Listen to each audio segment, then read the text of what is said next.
보어가 해석한 코펜하겐 해석은 사실상 우긴 거나 다름이 없었어요.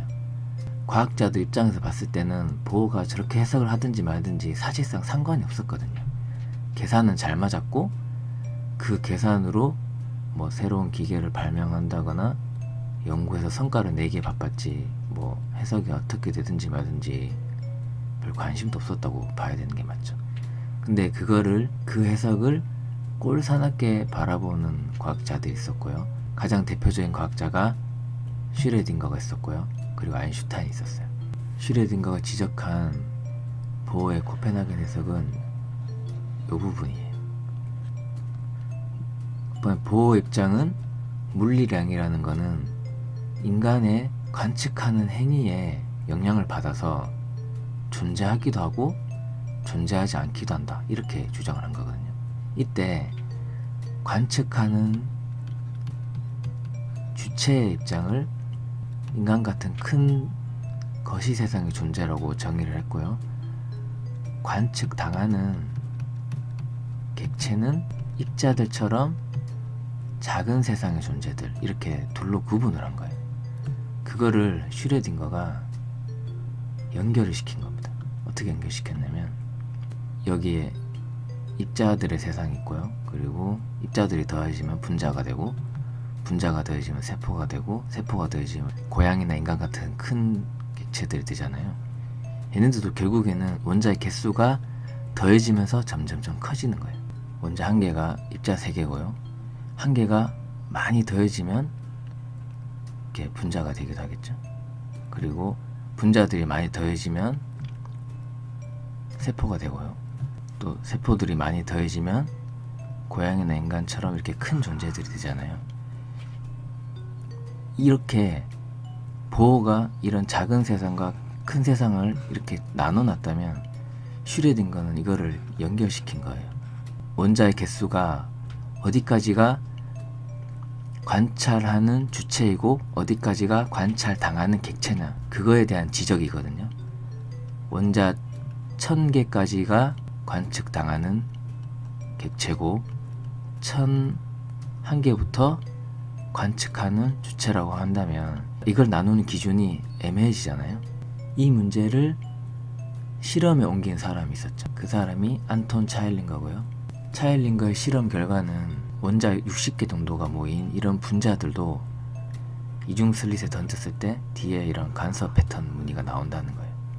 이렇게 해서 점점 커지다 보면 결국에는 고양이처럼 큰 존재도 여기 이중슬릿에 던졌을 때 뒤에 간섭 패턴이 나올 수가 있다는 결론이 나왔어요. 그러니까 정확하게 얘기를 하자면 만약에 이런 고양이 같은 큰 동물이 있다고 하더라도 뭐 광자나 빛이나 아니면 뭐 전자 같은 채소 입자들이 이 고양이에 부딪히지 않는다면, 완벽한 100% 진공 상태가 가능하다면 고양이도 실제로 존재하지 않을 수 있다라는 게 이 안톤 차일링거의 실험의 결과예요.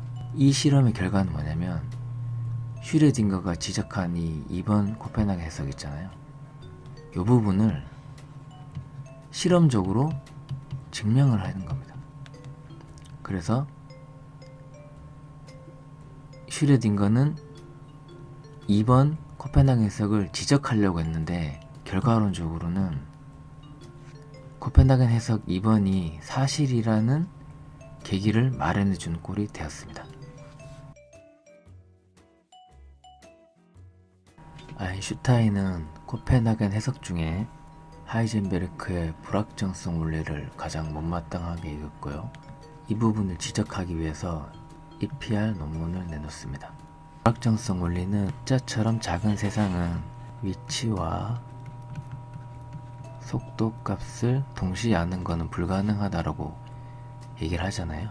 그래서 아인슈타인이 제시한 아이디어가 하나의 입자를 두 개로 분리시킨 후에 이 둘을 얽힌 상태로 만듭니다. 그리고 하나의 입자를 이쪽 방향으로 보내면 또 다른 입자는 정확하게 그것과 반대 방향으로 이동을 하게 돼요. 그때 이 입자의 위치와 속도값을 알게 되면 이 입자도 정확하게 그 반대 방향으로 이동하고 위치하기 때문에 이 입자의 위치값과 속도값을 알 수가 있어요.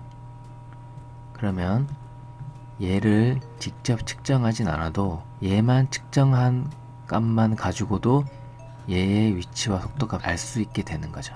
아인슈타인이 EPR 논문 초반에 실체란 관측을 하지 않고도 존재하는 값이라고 정의를 하고 시작을 하잖아요. 따라서 얘를 관측하기만 해도 얘 값을 알 수 있기 때문에 얘는 물리적 실체입니다. 왜냐면 관측하지 않고도 위치와 속도 값을 알 수 있기 때문이죠. 아인슈타인은 불확정성 원리와 물리적 실체에 대한 이 부분을 지적하기 위해서 양자얽힘 현상을 이용했잖아요. 이 현상을 자신은 위령 같은 원격 작용이라고 비웃기는 했어요. 근데 양자얽힘 현상에는 특이한 현상이 하나 있었는데요. 입자를 두 개로 분리시켜서 하나의 입자를 이쪽 방향으로 돌리면 하나의 입자가 반대 방향으로 돌아가는 현상이 있어요. 근데 이 현상은 거리를 아무리 멀리 떨어뜨려도 동시에 작용을 하게 됩니다. 즉 비국소성이라는 특징이 있게 돼요. 그래서 결과론적으로는 EPR 논문은 비국소성을 가진다. 이 부분을 강화시켜주는 꼴이 되었습니다.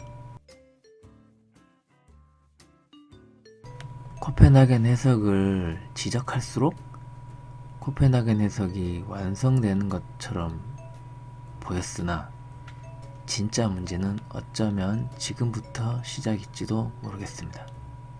세계 유명 물리학자님들을 초대를 해서 당신은 양자역학의 어떤 해석을 지지하시나요? 라고 물어보면 대략 이런 결론이 나와요.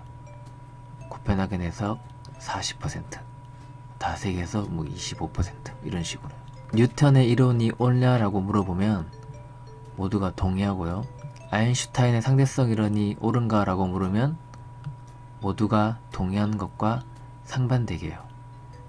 다음 시간부터는 코펜하겐 해석을 제외한 나머지 해석에 대해서 한번 알아보도록 하겠습니다. 내용이 너무 어려워서 저도 자신은 없지만 최선을 다해보도록 하겠습니다.